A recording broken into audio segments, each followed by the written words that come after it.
各位觀眾大家好，又係明報530新聞時間，今日係4月16號星期二，歡迎收睇。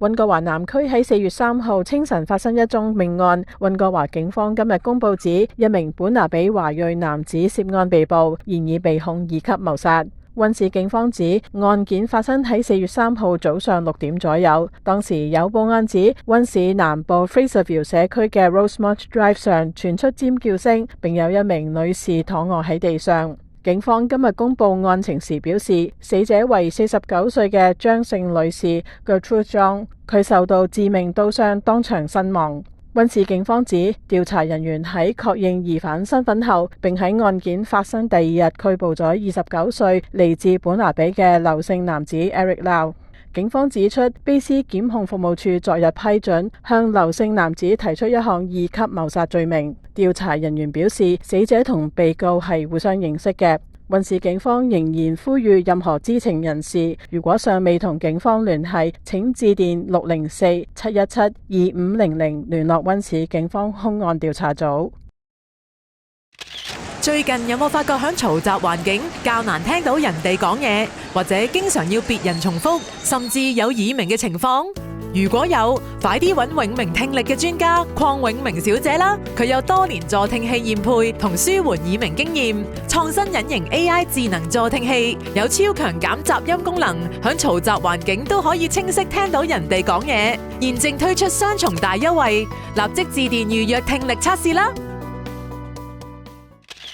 農曆新年想買優質養生產品，咁就要去港利行啦。佢哋唔只有優惠，花旗參仲係100%安省種植，仲有滋補養顏嘅燕窩盞系列，同埋豐富膠原蛋白嘅海參添。多款產品都有精美禮盒裝選購，仲有更多產品可以到列治文時代廣場門店選購噶。港利行連續12年成為加拿大安省花旗參指定經銷商，而家更有網上服務，喺網站訂購就送貨到全加拿大及全中國。養生健康首選港利行。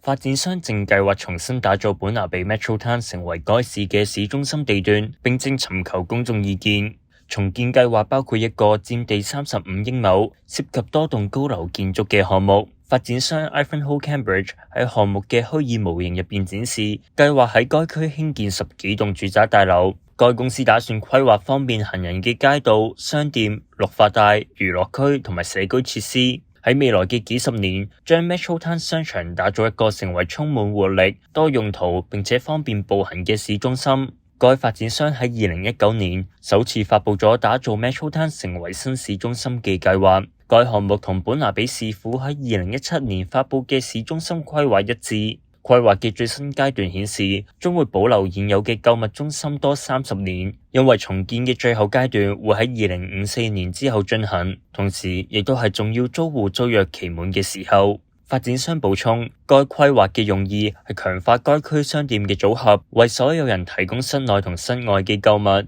社區同埋居住體驗。該公司現正收集公眾意見，市民可以喺4月22號前往發展商網站發表想法。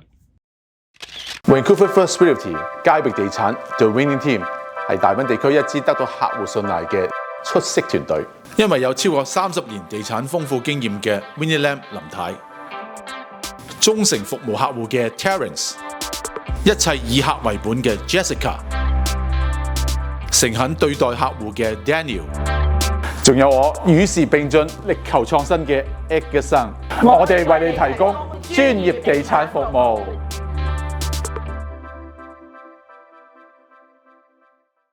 當你覺得聽力越嚟越差，同人溝通有困難嘅時候，有冇諗過一對配得好嘅助聽器可以幫助你重拾與人溝通嘅樂趣？嚟 Lansdowne Centre 嘅卓能聽力中心揾經驗豐富嘅李志玲博士傾下，佢唔單止提供全面專業聽力服務，更可以為你配翻一對合適嘅助聽器。而家嘅助聽器優惠高達7折，仲有機會攞埋一個高清電視盒，優惠期有限，快啲打個電話俾卓能聽力中心預約啦！